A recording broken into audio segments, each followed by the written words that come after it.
circle test for those of you city goers who are, going in and out of the city or maybe even live in the city. We could test for you to see what the turning circle is like in case you're in out of parallel parking spots and things like that. Just very interesting. This one pedal drive, I never imagined be able to drive a car with just one pedal. And it really does work pretty well. The brakes go on pretty good if you take your foot fully off the gas pedal to where the point where it truly is almost a one pedal drive, unless you really have to slam on your brakes for some reason. But turning circle is pretty good. But through the nature of the smaller architecture of this car, it's pretty common of a car as class to have a good turning circle. So it's better to have a smaller car in a city because of that reason. Now I have driven a C40 Recharge before. Whenever I C40 Recharge, I'm going to see what's fairly similar, and the C40 Recharge really just blew me away with the acceleration, and I'm sure this car will do the same. It's a little over 400 horsepower and a 0-60, they say, is around 4.5 seconds, pretty fast for a car of this class. If you ask me. We'll definitely get an acceleration test coming up here. One thing you immediately notice in the C40 is you have a pretty small view out the rear. It is just enough. But I recently purchased a Camaro and they are very known for having a terrible visibility out of the rear. And I would say this is even worse. But again, definitely doable. You get used to it pretty fast. But yeah, hopefully we'll get this car up to about 45, 50 miles an hour, add a little bit of late in the day traffic going on here. But hey, the speeds are right now. We have a pretty good amount of noise insulation. You got really no noise at all coming from the mirrors. Yeah, a little bit of noise coming from the cars passing by, and a little bit of tire noise too. But it's pretty well insulated car, if you ask me. You see, the lane keep assist does a pretty good job with keeping me in the lanes. I wasn't falling asleep. I purposely veered into the opposing lane when there's nobody coming just to see how that works. You almost get this rumble strip feel in the steering wheel, and you have the yellow lights light up in the dash right there to let you know that the lane keep assist is active, and it will gently steer you back into the lane if you go far enough over. Just a very interesting feeling, keeping your foot still on the gas pedal, but slowing down, as you can tell them. Not too seasoned in the EV segment. Taking it right out of this back road here, we'll get an acceleration test. We'll kind of get it from 25 miles an hour and we'll punch it and see how fast get up to 60. We got 25 right here, and that's a lot of fun. 4.5 seconds to 60. There's a lot of vehicles that do that nowadays. But electric just feels different. It's just instant. You're not waiting for a transmission or anything. It just gets going fast, very fast. And a really rough road here. I'm not quite sure why they did this sort of reclaimed pavement over there. But as you can hear, it's a lot quieter on this segment of the road, just a super solid structure to this car. You could feel it. Very nice ride. But just extremely solid. Going over the bumps, it feels like, the car is just bolted together. Very good. And then it's a pretty comfortable ride, suspension is obviously more on the comfort side. There's really no modes, driving modes. This vehicle has other than that sort of off-road mode that you saw earlier in the video. But just kind of one mode does it all, comfort, dynamic, anything like that. It's just very silent and brisk acceleration. It's a one-pedal drive, just seems so unnatural. This is the second time I've driven a car with the one-pedal drive, but I'm still not used to it. Oh, my car does have a little bit of body rolling. It is pretty heavy, having a pretty large battery underneath the floor of the vehicle. This is pretty much the bumpiest part of our test drive here. And it's all patchwork and whatnot. But the suspension is really soaking up the bumps very nicely.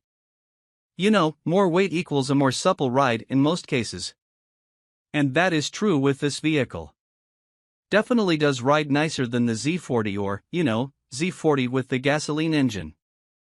It also just feels more solid. I don't know if the battery has something to do with tying in the structural integrity of the vehicle or what, but it's just unbelievably solid vehicle. And these seats are very comfortable too, as in traditional Volvo fashion, many people could agree that Volvo makes the most comfy seats in the industry. And this stays true with this car. Not the most comfortable seats in a Volvo that I've sat in. Obviously, we have the more basic Volvo in the lineup, and we have the 40, the 60, and the 90. But yeah, super comfortable seats nonetheless. Lots of adjustability with the lumbar and the thigh extensions. And the thigh extensions for me go a long way. I'm not quite sure what it is, but if I go on a little bit of a road trip, my legs start to hurt a little bit. But if I have a seat with these thigh extensions that don't seem to hurt. So that makes a big difference for me, at least. The thigh extensions. Now, the steering also has two different firmness to it, which is pretty interesting. Let's see if we can get that up here. Steering wheel firm. Let's see if that makes a difference. Yeah, it definitely does. Just a little bit off center. You can even feel it. That's a huge difference, but, definitely makes a difference. So it's pretty interesting here. Alright. And we have one last straight right here, and we'll see if we have enough room to get another little acceleration of it. Yeah, it looks pretty clear. Such a fun acceleration from this car. Alrighty. So just kind of rounding out our review and test drive of the 2023 Volvo C40 Recharge and the Ultimate trim. Pretty nice vehicle. I have to say, I've always been a fan of the XC40. Ever since it came out. It's been one of my favorite Volvos. And now they added the C40 and the electric Recharge version. I think it just adds some pretty neat elements, such as the blue carpets and just the kind of outlandish styling on the outside. I think this is a really cool vehicle. I'd like to also see if they would put a gasoline power plant in this car too. That might be something that I would be interested in my own personal vehicle, to be honest. But yeah, lots of great technology in here. The Google system I am warming up to. And when it first came out, I didn't really like it, but now I'm warming up to it. And it is pretty simplistic and just easy to use. And that goes a long way. But I hope you have enjoyed the C40 Recharge just as much as I have. And I also hope you stay with us here at Ty Drives for more videos just like this one. Hyundai has been revamping its lineup of SUVs as of late. Just about everything is a recent addition, including the extra small Venue and 3-row Palisade, or has been redesigned. Now, for 2022, it's the Tucson's turn. This is Hyundai's small SUV that competes against the likes of the Honda CR-V and Toyota RAV4. The automaker has historically played things safe and stuck to conservative styling conventions, but not with the 2022 Tucson. The newly redesigned 2022 Tucson is offered with a standard gasoline engine, a regular hybrid powertrain and a plug-in hybrid powertrain, which is the one we're covering here. Thanks to the combined effort of a turbocharged 1.6-liter four-cylinder and an electric motor, the Tucson plug-in hybrid boasts a total output of 261 horsepower, making it the most powerful Tucson in the lineup. A plug-in hybrid, PHEV, can be a great way to try out the EV lifestyle. This kind of vehicle is like a typical hybrid but with an extra large battery pack that allows you to drive a certain distance on pure electric power. After a PHEV's battery runs out, the gas engine kicks on to carry you on to your next destination. Depending on how much you drive and how frequently you can recharge, it's possible to go months without ever needing to fill up on gas. The EPA estimates the Tucson plug-in hybrid can travel around 33 miles on a single charge, which is a decent for this class of vehicle. And once you've used up the battery, you'll still be getting an estimated 35 miles per gallon. All-wheel drive is standard equipment on the PHEV, adding value and making it a more compelling pick for drivers who frequently drive on icy or snowy roads. A few other automakers also sell plug-in hybrid SUVs. The Toyota RAV4 Prime offers more than 40 miles of electric range as well as all the comfort and practicality you expect from a RAV4. Ford's Escape is also available in plug-in hybrid form, as is the Subaru Crosstrek. Then there's Kia, which is corporately related to Hyundai and offers the Sorento plug-in hybrid that uses the same powertrain as the Tucson. The Tucson easily holds its own among the competition, and it's worth checking out if you're interested in a stepping stone to a full EV or simply a sharp small SUV that helps you save on gas. Check out our expert rating below for our test team's complete scoring and evaluation of the new Tucson plug-in hybrid. How does the Tucson plug-in hybrid drive? Much like the hybrid version of the Tucson, the plug-in hybrid is superior to the gas version with quicker and smoother acceleration. Our test vehicle accelerated from 0 to 60 miles per hour in 7.6 seconds, which is an average time for a plug-in small SUV. When traveling on solely battery power, the Tucson PHEV's electric motors are strong enough to get it to highway speeds without kicking on the gas engine most of the time. Pressing the accelerator aggressively will fire up the engine, though it quickly shuts off when its added power is no longer needed. The transmission downshifts quickly when called upon.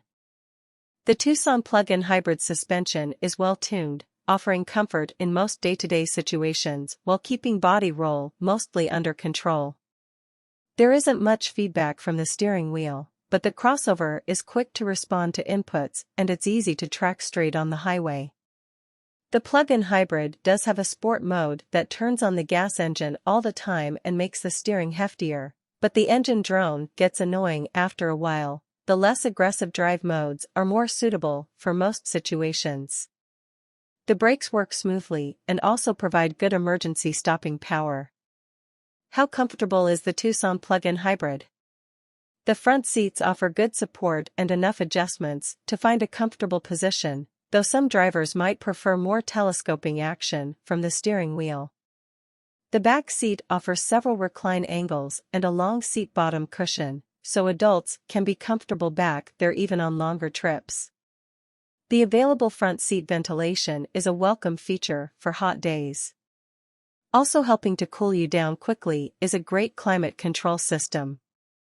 Instead of a single auto setting, there are 3, low, medium and high, that make finding a comfortable fan, speed and temperature easy.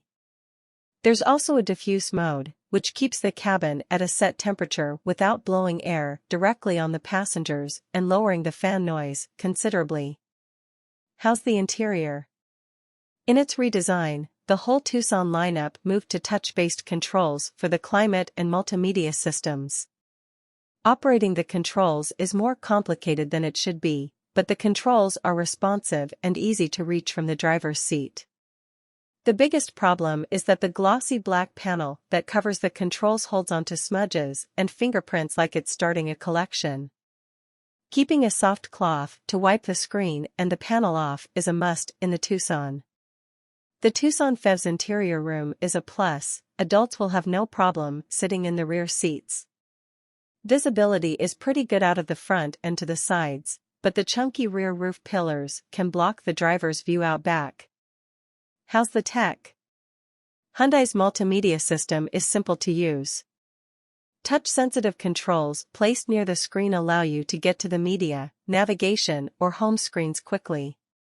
The Tucson's larger 10.3-inch touchscreen looks sharp, but the smaller 8-inch screen that comes standard on the Tucson has 2 advantages: wireless Android Auto and Apple CarPlay connectivity and physical volume and tuning controls. For some reason, the larger screen requires you to use a cable to use those smartphone connectivity features, and its volume slider can be annoying to use. The Bose audio system is an upgrade over the standard 6-speaker setup, but it's not especially impressive. The advanced driver assist features in the Tucson plug-in hybrid are great. The highway driving assist system keeps the vehicle centered in the lane without bouncing it between the lines, and the adaptive cruise control works smoothly to accelerate and slow down with the flow of traffic. It doesn't add too much steering effort either, making it easy to override the system when needed. The limited model also features a blind spot warning system that will display a live view of the Tucson PHEV's blind spot on either side when the turn signal is activated. How's the storage? The Tucson plug-in hybrid's larger battery takes up some cargo space. There's 31.9 cubic feet available behind the rear seats compared to 38.7 cubic feet in other Tucson models. But it's enough to be helpful for grocery runs and the like. The 60/40 split rear seats can also be folded down from the cargo area via a convenient pair of latches on either side of the cargo space, and that expands cargo room to 66.3 cubic feet. Up front, the Tucson PHEV has a few useful storage nooks and a small bin below the climate controls that also houses the wireless phone charger. The central bin is pretty large, but there isn't a convenient place to store a purse or bag, so those may end up on the seat or the floor. For those with young children, the Tucson PHEV has easy-to-access lower seat anchors and 3 upper anchors, one for each rear seat. There is enough room as well to fit any type of car seat without too much trouble, though to fit a rear-facing seat comfortably, the passenger may have to scoot forward slightly, but not so much as to be uncomfortable. How's the fuel economy? On our testing route, the Tucson PHEV logged 29.3 miles of range using just battery power. That comes in short of its EPA estimated 33 miles of electric-only range, but it's still enough range to turn short errands or most commutes into gas-free affairs. The Tucson PHEV kicks over to hybrid mode with 15% of its battery remaining, and once that happened we averaged 37.2 miles per gallon for the rest of the route, which beat its EPA estimated 35 miles per gallon combined. Is the Tucson plug-in hybrid a good value? The Tucson plug-in hybrid commands a large price premium over the regular Tucson and the Tucson hybrid as well, a difference that's harder to make up as the PHEV no longer qualifies for a federal tax credit as of this writing. The more you can use the PHEV solely on electric power, the quicker your costs will be recouped, but it will take time. Solid build quality and a strong feature set make the Tucson PHEV feel like it's worth its price on most occasions, and since it's a Hyundai, the robust warranty adds to its value proposition as well. Powertrain and battery components are covered for 10 years per 100,000 miles, and it comes with 3 years/36,000 miles of free scheduled maintenance. The Tucson plug-in hybrid goes about its business without fuss and leaves the driver feeling satisfied but not wowed. Its styling will be hit or miss. The exterior is covered in angles and creases that give the crossover vehicle a crinkly wrapper. Those grille-integrated daytime running lights give it an interesting visual signature at night, but at its core, the Tucson PHEV is exceedingly practical transportation. Which Tucson plug-in hybrid does Edmunds recommend? We think the SEL is well enough equipped for most buyers. It has a full complement of driver aids and plenty of convenience features. But there are no option packages available for the SEL, so if you want that panoramic sunroof and upgraded audio system you'll have to pony up for the limited Hyundai Tucson plug-in hybrid models. The 2022 Hyundai Tucson plug-in hybrid is a small SUV available in 2 trim levels, SEL and Limited. The Tucson combines a turbocharged 1.6-liter 4-cylinder gasoline engine and a 13.8 kilowatt-hour battery powering an electric motor to produce a total output of 261 horsepower, and 258 lb-ft power gets sent to all 4 wheels through a 6-speed automatic transmission. Feature highlights include: SEL comes well equipped with features such as LED exterior lighting, keyless entry with push-button start, Android Auto and Apple CarPlay smartphone integration, wireless connectivity for both, power-adjustable driver's seat, heated front seats, dual-zone climate control with rear passenger air vents, 8-inch infotainment touchscreen, 6-speaker audio system, 4 USB ports, 2 in front, 2 in back, household-style power outlet. It also comes standard with many advanced driver aids, including automatic emergency braking, warns if a front impact is imminent and applies the brakes if you don't respond in time. Driver attention warning, issues an alert if sensors determine you are becoming fatigued. Lane keeping assist, steers the Tucson back into its lane if it begins to drift over the lane marker. Blind spot monitor with rear cross-traffic alert, warns you if a vehicle is in your blind spot during a lane change or while in reverse. Safe exit assist, can prevent a passenger from opening a door into traffic approaching from behind. Adaptive cruise control, maintains a driver set distance between the Hyundai and the car in front. Limited. Adds a substantial amount of extra equipment, including panoramic sunroof, dark chrome exterior trim. Parking sensors alert you to obstacles that may not be visible in front of or behind the vehicle when parking. Paddle shifters. Rain sensing wipers. Improved voice recognition software. Adjustable ambient lighting. Digital instrument panel. Auto-dimming rearview mirror. Leather upholstery. Heated, leather-wrapped steering wheel. Power adjustable passenger seat. The Limited also has more technology and driver assist features, including upgraded Bose audio system, 10.25-inch infotainment touchscreen, power adjustable front passenger seat, ventilated front seats, heated steering wheel and rear seats. Surround view camera system gives you a top-down view of the Tucson and its surroundings for tight parking situations. Blind spot camera displays an image of the vehicle's blind spot in the instrument panel when you activate a turn signal.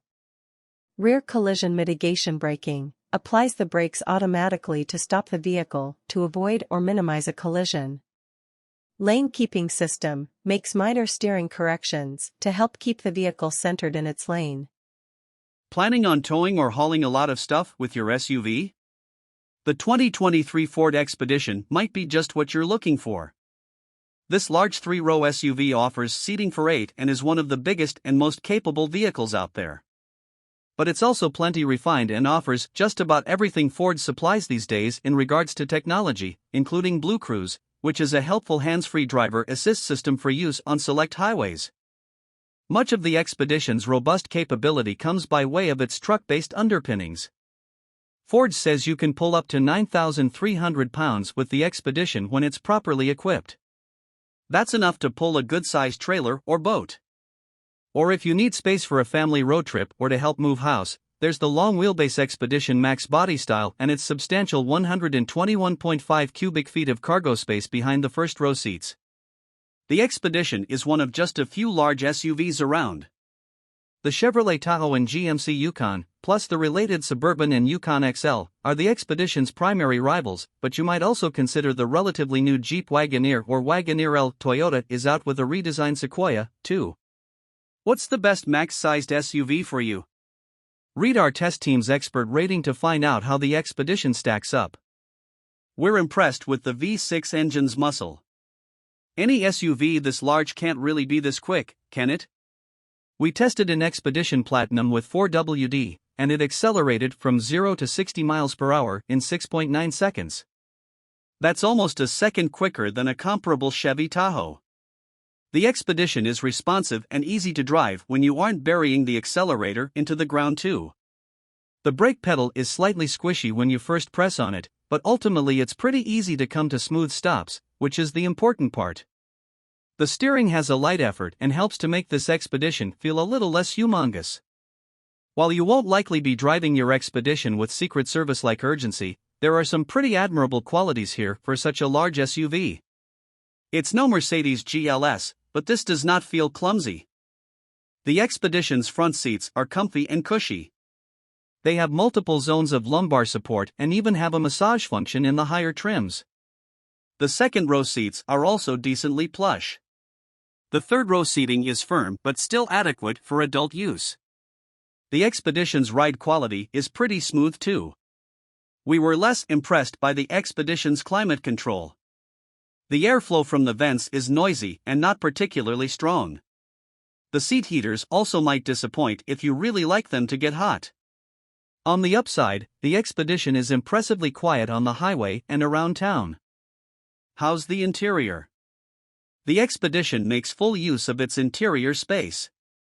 It's roomier than the Chevy Tahoe and gives every passenger ample room and comfort. The third row's accessibility is particularly impressive, allowing even adults to get in and out without much more effort than it takes to sit in the second row.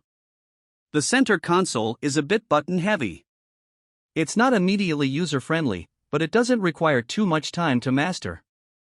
It's a simpler layout than the Tahoe's too. Visibility out of the front is hampered by the massive windshield pillars.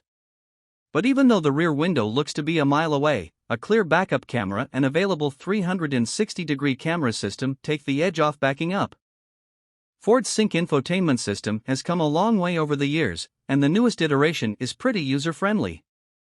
The navigation system does look a bit dated but offers pinch-to-zoom functionality, helping to make it quick and easy to use. Our test vehicle's 12-speaker Bang & Olufsen audio system made good use of the Expedition's large cabin, providing both power and clarity. The voice controls are basic and can help with simple functions.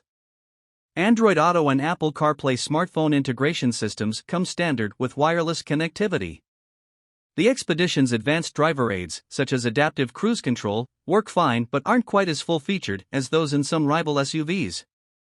The Expedition has a listed cargo capacity of 20.9 cubic feet behind the third row, 57.5 cubic feet behind the second row, and 104.6 cubes max. That's less space than its direct rival, the Chevy Tahoe. But the Expedition's extra spaces for all your knickknacks, plus its flexible seating arrangement, more than compensate. The Expedition is also a good vehicle for hauling little kids around.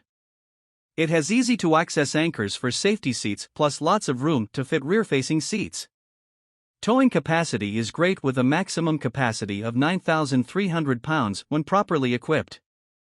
The Expedition gets an EPA estimated 19 miles per gallon in combined city/highway driving. That's similar to what the EPA posts for other large SUVs. But we had difficulty matching the EPA's numbers in our real-world testing. Something else to consider is that premium fuel is required to get the quoted power numbers. During our time with the Expedition, we could notice a difference in performance between regular and premium fuel. The Expedition is priced comparable to other large SUVs such as the Chevy Tahoe. Warranty coverage is also typical for a non-luxury automaker. Interior build quality and materials choices slightly exceed what's available from its crosstown rivals. The Expedition isn't fun to drive in the classic sense, but it is rewarding to summon its muscle car-like torque and use this big SUV for its intended purposes. Road trips, daily commuting, and heading out to the great outdoors are all right up the Expedition's alley. The mid-range limited trim gets our recommendation in the Expedition lineup. It adds convenience and luxury items such as a hands-free liftgate, leather upholstery, premium audio, adaptive cruise control, and a navigation system to justify the cost increase. It's also eligible for a more powerful engine and sport suspension as part of the Stealth Performance package. The 2023 Ford Expedition is a large 3-row SUV that's available in 6 trim levels: XL, XLT, Timberline, Limited, King Ranch, and Platinum. 2024 Audi Q8 e-tron and Q8 e-tron Sportback go farther, quietly. The Audi Q8 e-tron and its smooth-backed sibling, the Q8 e-tron Sportback, enter 2024 with a new name, more range, more efficient batteries, better aerodynamics, and faster charging. The mechanical changes address customer concerns about range and performance, while the name change, from just plain e-tron to Q8 e-tron, is to give buyers a better sense of where the big 2-row SUV sits in the brand's lineup of EV and ICE offerings. Like the gas-powered Q8, the Q8 e-tron sits at the top of the range, a roomy cruiser ready for glamorous day trips or making day-to-day errands feel glamorous. The base model starts at $75,595, and the Sportback Launch Edition we drove, with the dark chrome S-line trim and orange piped leather interior, rings in at $95,395 with options. Q8 e-tron range and charging times. The dark chrome and orange details are hints that the Q8 e-tron is a luxury SUV with a touch of sporty flair. It gets a bit more flair for 2024 with both a redesigned grille and headlights that highlight its slightly wider body. The styling changes also reduce drag, achieved through new wheel designs, shutters in the nose that can open for cooling and close for smooth sailing, and bodywork around the wheel wells that channels the wind. The wind cheating helps the 2024 Q8 e-tron get better range than the 2023 e-tron, an EPA estimated 285 miles for the standard version and 296 miles for the Sportback, 300 miles with the optional Ultra package, up from 225 to 226 miles before. The improved aerodynamics also let the air also pass by with barely a whisper of wind noise, even on the highway. The Audi's improved efficiency isn't just from the aero updates.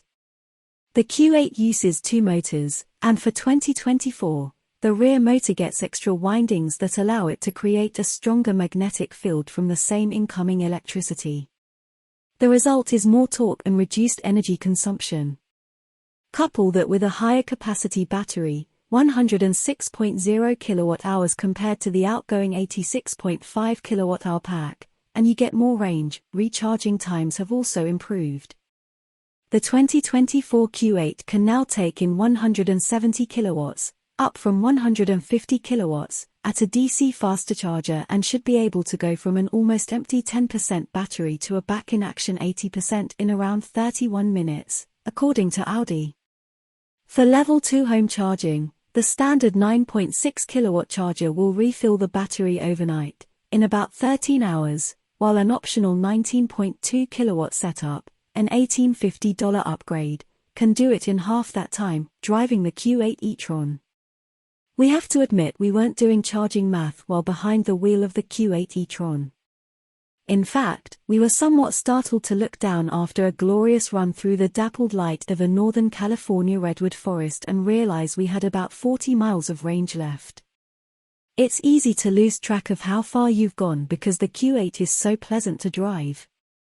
It's quick, with a combined 402 horses from its two motors, but not neck-snappingly so. From a stoplight, a foot to the floor would get you to 60 miles per hour in 5.4 seconds, according to Audi, which is middling acceleration by EV standards. And yet it strikes us as just the right amount of power for an SUV of this size, not so fast that you're backing off in a panic if you get a little heavy-shoed, but plenty torquey enough to power out of curves and confidently merge into fast-moving traffic. Changes to the Q8 e-tron steering and suspension improve the driving experience. A quicker ratio of 14.6 to 1 instead of the previous 15.8 to 1 results in a more responsive wheel. The front suspension gets a stiffer bushings, and the adaptive air springs, which offer 3.0 inches of height adjustment, soak up bumps and ruts with aplomb. Along with the suspension settings, the Q8 offers 7 different drive modes, which alter ride height, accelerator response, steering feel, stability control programming, and power delivery. Brake energy regen can be adjusted via paddles on the steering wheel, and the most aggressive setting will just about bring the car to a complete stop. The brake feel is fantastic, with no grabby spots in the pedal travel as the Q8 transitions from regen to friction braking. As is often the case on California's Highway 1, we had to stop several times due to road construction. In the Q8 e-tron Prestige, with its massaging seats, the delay afforded the opportunity to kick back and admire the drifting coastal fog as it floated gently over the panoramic glass roof. Well, during the second stop, we were able to do this. The first one was spent delving through the extensive menus in the 10.1-inch upper display screen to figure out how to turn off the various lane-keeping beeps. For the record, it's in both the settings menu and on the end of the turn signal stalk. The Q8 is screen-heavy, with a second display for climate controls below the main infotainment screen.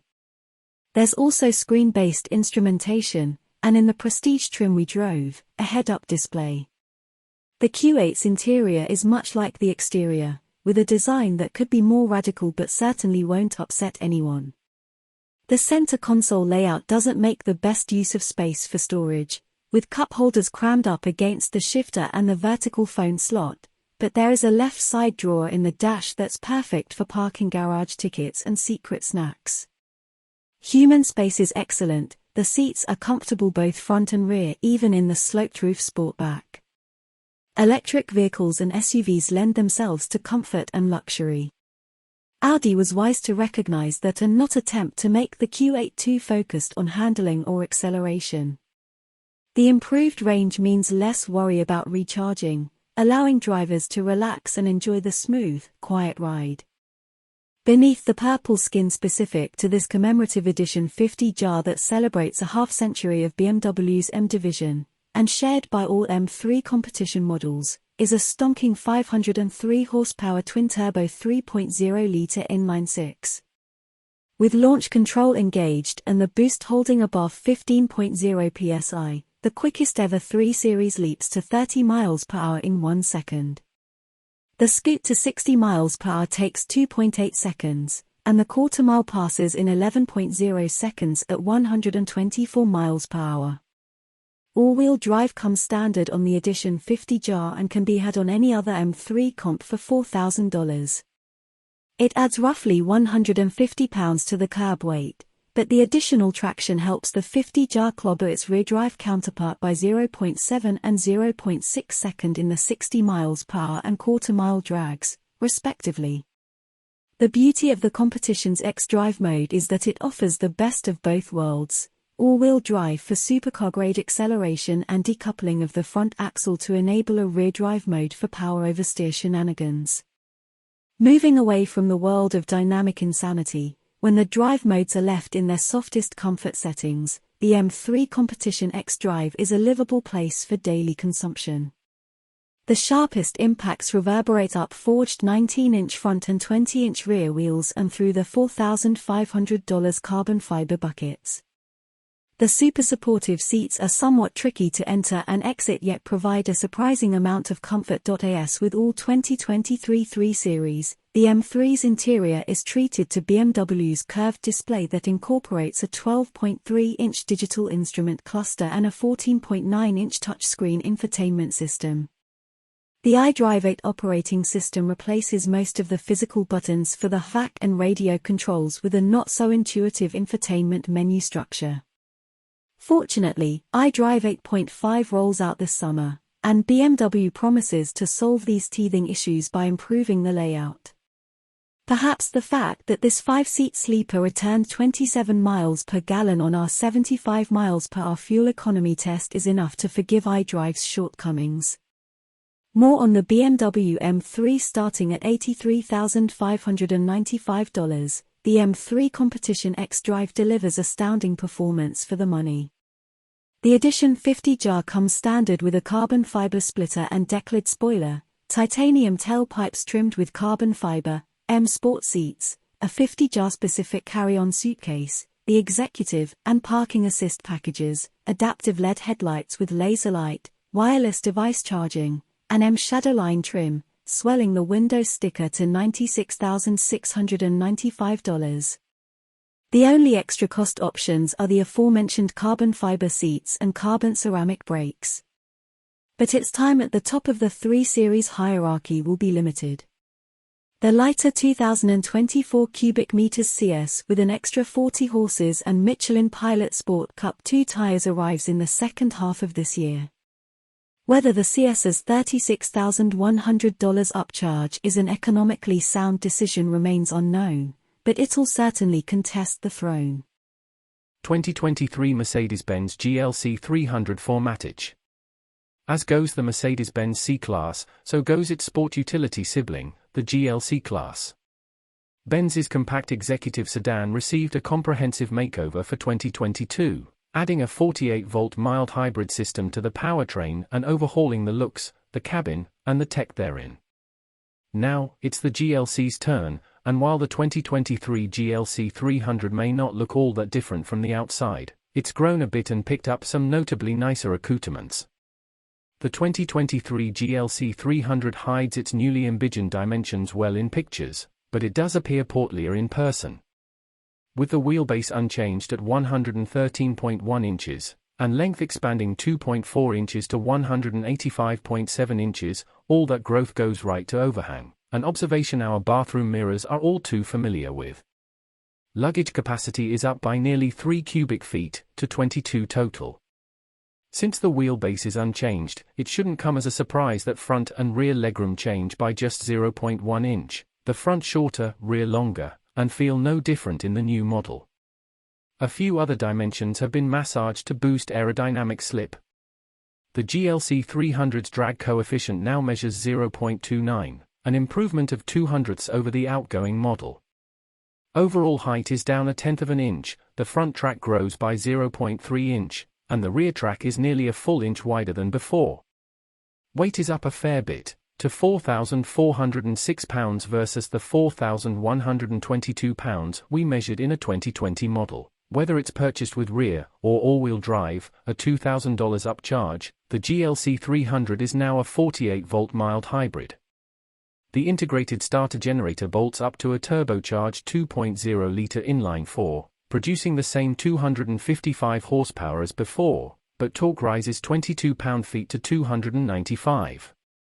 The electric motor can add up to 23 horsepower and 148 pound-feet, but not at peak. That motive force gets routed to the wheels by way of a smooth-shifting 9-speed automatic transmission. With nearly 300 additional pounds of mass being shoved around and only 22 extra pound-feet on tap, the 2023 GLC 300's acceleration suffers, but not by much.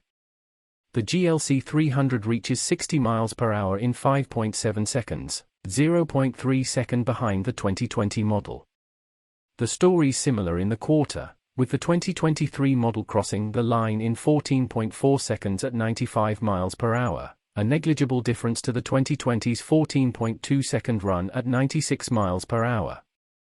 These numbers remain superior to the last BMW X330i we tested, and they're about even with the Audi Q5 Some of this comes from the tires, which on the 2020 model had 235 divided by 55 R-19 Pirelli Scorpion Verde. All-season run flats at all four corners. Our 2023 example wears wider, staggered AMG wheels, $850, and rolls on 20-inch Continental Eco Contact 6 summer rubber measuring 255, 45 up front and a whopping 285/40 in the rear. That Rubenesque contact patch certainly helps explain our improved skid pad figure of 0.88 G, besting the old GLC's 0.85 G, not that impressive, though, when accounting for the transition from all-season to summer tires.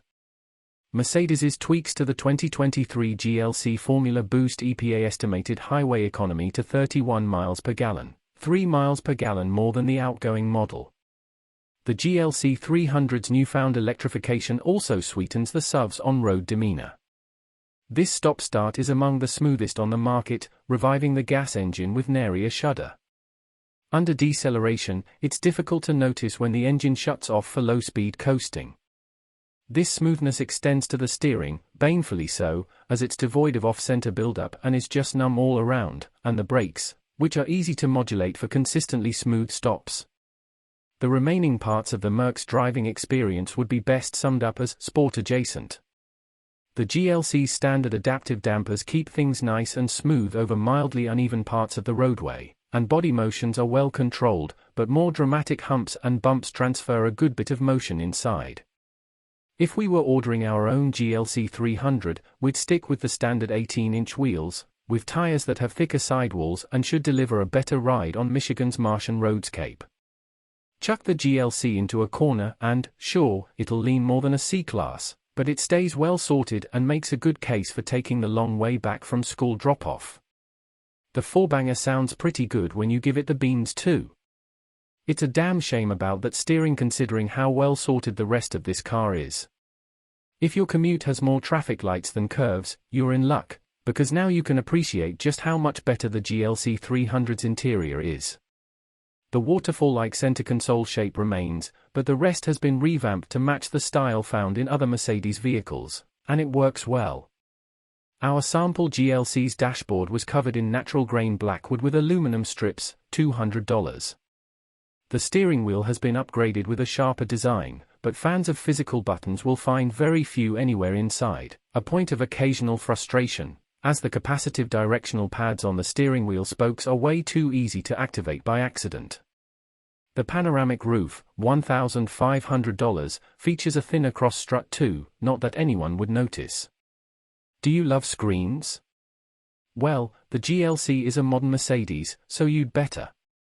The old model's deep-gauge binnacle has been trashed in favor of a 12.3-inch display with multiple layouts, and the capability to display a full navigation map. The 11.9-inch standard center touchscreen runs the latest iteration of MBUX infotainment software, which is responsive, sufficiently easy to navigate, and includes wireless smartphone mirroring. The center display will pick up and reflect greasy fingerprints like nobody's business, so take your preschool instruction to heart and wash your hands often. While the GLC 300 4MATIC's $50,250 base price is in line with the segment, things can get expensive in a hurry. We're staring down an as-tested price of $65,950. Some of that comes from the top Pinnacle trim's $4,450 price bump, but standalone options sure aren't cheap either. More aggressive AMG line styling will set you back $3,450, although the night package's blacked-out trim only adds $200 to the bottom line. The driver assistance package contains all the usual active and passive driver aids for an extra $1,950. Even this specific shade of cardinal red metallic is a hefty $1,750. Despite the bit of sticker shock, the 2023 Mercedes-Benz GLC 300 4MATIC is a strong contender in the Entralux department. Its cabin is vastly improved over its predecessors, while its new hybrid components add a dollop of smoothness to around-town duties. Yet it still can let loose and have a little fun, even with the extra junk in the trunk. Cars are Andrew Croc's jam, along with Boysenberry. After graduating with a degree in English from the University of Illinois at Urbana-Champaign in 2009, Andrew cut his teeth writing freelance magazine features, and now he has a decade of full-time review experience under his belt. A Chicagoan by birth, he has been a Detroit resident since 2015. Maybe one day he'll do something about that half-finished engineering degree.